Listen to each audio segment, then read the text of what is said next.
Are you ready to explore the mysteries that lie beneath the waves? The lost city of Atlantis may have captured our imaginations, but many other ancient ruins await discovery. From Antarctica's icy waters to the Azores' fiery depths, these underwater archaeological sites offer a tantalizing glimpse into forgotten civilizations. Join us on a journey to uncover the secrets of these submerged treasures and unlock the secrets of our shared human history. Are you ready to take the plunge? Number 1. The Azores. Have you ever heard of the lost city of Atlantis? It's a story passed down for generations, and people have talked about it for thousands of years. Some believe it's just a myth that Plato made to describe his idea of a perfect society, while others think it was real and that we might find it someday. Plato wrote about Atlantis in his books Timaeus and Critaea. He described it as a massive place, even more significant than Asia and Libya combined, where strong people lived. They conquered many places in Europe and Asia, but couldn't defeat the Greeks. Then, around 9500 BC, something terrible happened, and both the Greeks and the Atlanteans were hit by a massive disaster, causing their lands to sink into the sea. After that, they have yet to hear from them again. But finding Atlantis can be challenging. Many have tried to see it, but it's like searching for a needle in a haystack. Some say it could be in Antarctica, the Sahara Desert, or somewhere in Europe. However, it's hard to see underwater with radar. Only 5% of the ocean floor has been mapped correctly, leaving much to be explored and discovered. Despite this, some fascinating discoveries have been made recently. Old cities that sank underwater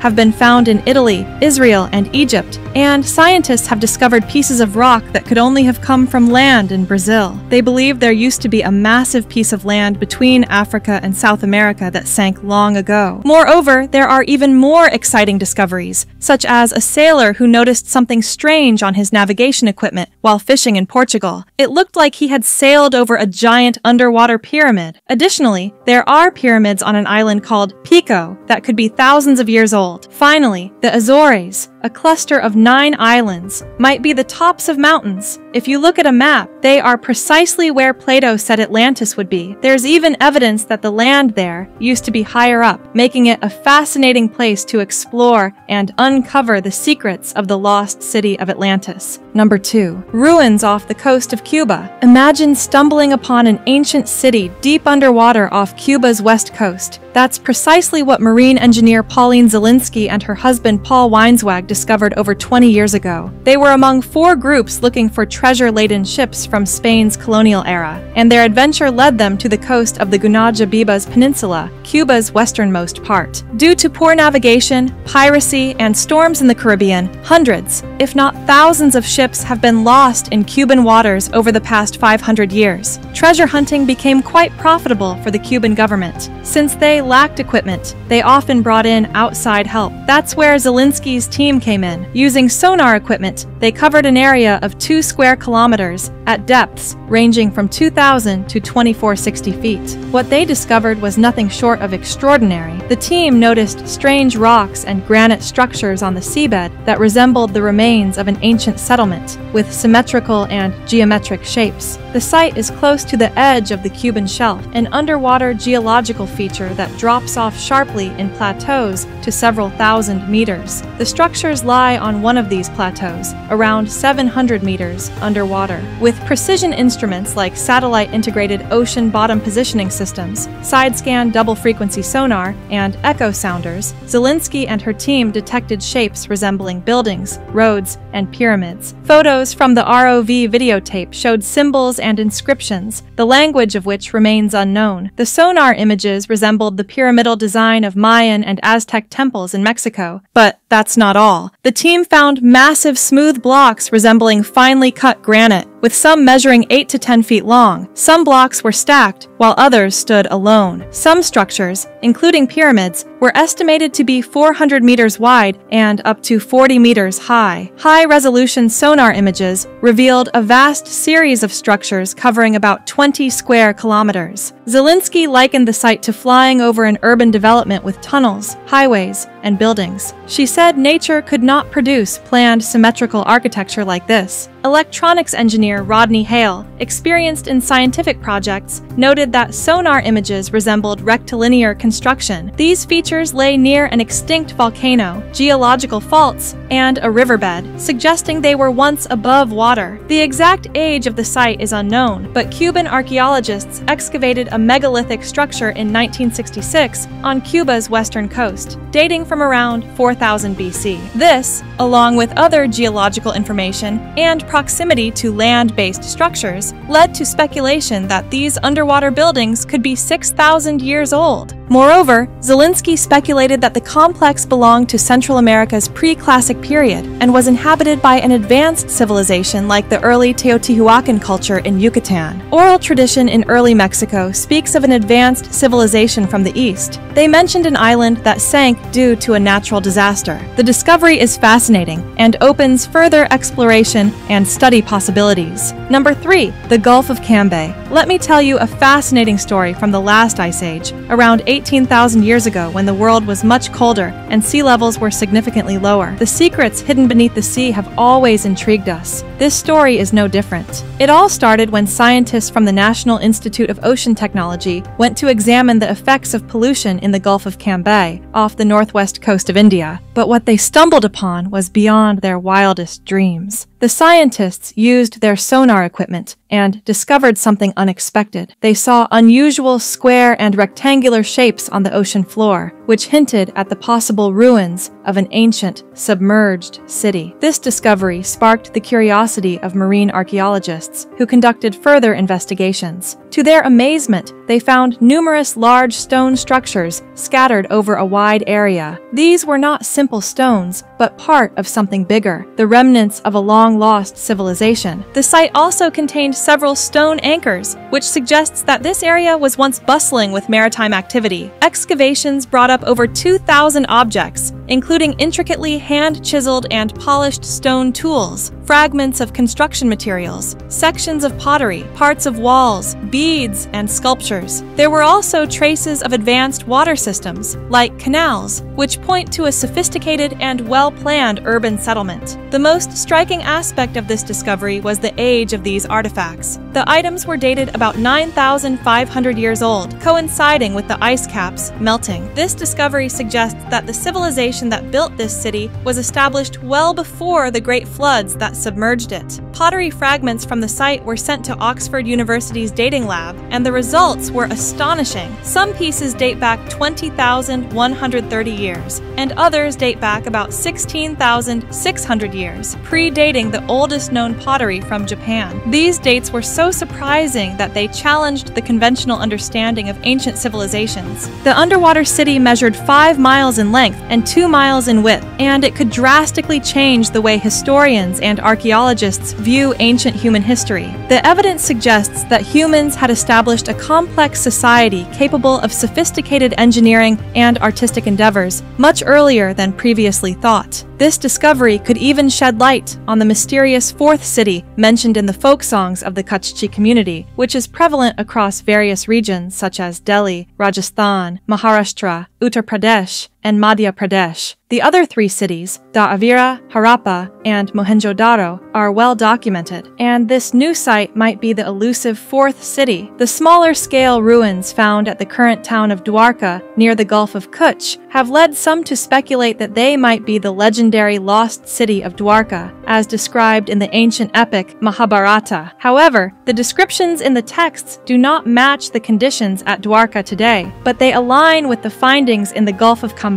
suggesting that this might indeed be the legendary city. This connection is further supported by the discovery that the Chantaji River, which initially flowed westward, was redirected east towards the Gulf of 𝐶𝐏𝐃 due to large-scale geological changes. This area is linked to Somnath Nagar, known historically as Prabhaspatan, a significant site in the Mahabharata. Number 4. The Yonaguni Monument. Are you ready to dive into the mysteries of the deep blue sea? Let's explore the fascinating Yonaguni Monument, a structure beneath the serene waters off the southern shores of Japan. Discovered in 1985 by diver Kichichiro Aratake, this magnificent and mysterious monument resembles a massive stone ziggurat or pyramid, stretching 600 feet in width and towering 90 feet above the ocean floor. Initially thought to be the remains of a sunken city, the monument's terrace-like structures and spiral staircase captured the attention of experts worldwide. Over the years, numerous scientists and archaeologists have dived to these depths, observing the monument's perfect 90-degree angles, straight walls, precise steps, and columns. These features strongly suggest sophisticated human design rather than natural occurrences, sparking a debate among experts about whether this monument is entirely manufactured or a natural formation modified by humans long ago. Professor Masaaki Kimura from the University of the Ryukyus has been a significant proponent of the theory that the Yonaguni monument is manufactured. He says the meticulous alignment and engineering of the monument need to be more consistent with natural processes. The clear-cut edges and defined shapes within the monument indicate the use of technology and tools that only humans could have employed, which would signify the presence of an advanced civilization around 10,000 years ago. Moreover, tool marks and other signs of human activity have been found around the monument, such as holes that appear to have been made by wedges used to split stones. Nearby, carvings that resemble heads and turtles and various hieroglyphs have been found, providing more evidence of human interaction with this site. Does all of this point to a high likelihood that human hands crafted the Yonaguni monument? Was it a temple or a shrine dedicated to the deity of Nirai Kanai, a land from where happiness is brought to the people, as local legends and myths from the Okinawa region suggest? Or is it a masterpiece sculpted by nature itself? The mystery remains unsolved, but one thing is sure: the Yonaguni monument is a fascinating piece of history that continues to captivate explorers and thinkers worldwide. What do you think? Share your theories with us in the comments below. And if you're passionate about unraveling the mysteries of our world, remember to hit that like button, subscribe to Evocative Explorer, and ring the bell to join us on our next adventure. Your support helps us uncover more stories, and who knows, the subsequent discovery could change history as we know it. Subscribe now and become part of our community of explorers and thinkers.